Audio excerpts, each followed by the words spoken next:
Nama saya Yogi Pratama, saya warga negara Indonesia yang saat ini sedang menjalani pendidikan S3 di kota Trieste, Italia.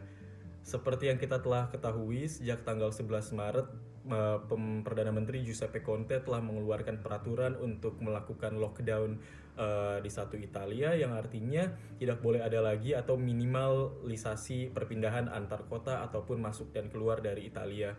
Per tanggal 15 ini tercatat ada 21.727 kasus positif COVID-19. Sementara di kota saya, meskipun bukan epicenter dari outbreak, saat ini tercatat ada 148 kasus positif di kota Trieste.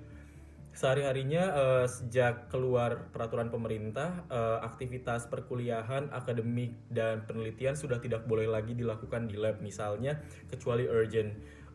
Saat ini hampir semua pekerjaan saya lakukan di rumah karena pemerintah sudah melarang atau meminimalisasi adanya aktivitas di luar, termasuk misalnya hampir semua pertokoan dan perkantoran sudah ditutup kecuali yang urgent seperti supermarket, apotik, ataupun kantor pos, bank, dan beberapa kantor publik lainnya.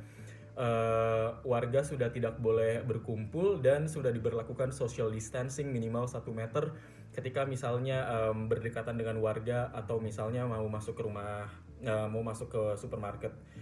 Uh, Selain itu misalnya, jadi sehari-hari aktivitas kami lakukan di rumah, kita coba tetap produktif dan tetap berolahraga meskipun di rumah. Ketika keluar rumah sendiri, sekarang warga diwajibkan membawa sebuah surat, meskipun sebenarnya masih belum jelas apakah surat ini hanya diperlukan ketika keluar kota atau hanya keluar rumah.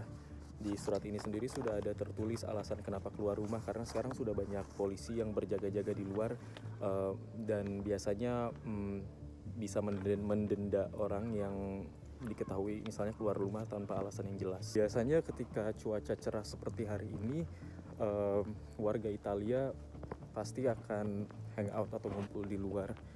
Tapi saat ini kita mengapresiasi usaha dari tiap individu untuk tetap di rumah dan melindungi populasi beresiko seperti orang-orang dengan usia lanjut yang sangat vulnerable terhadap COVID-19 ini.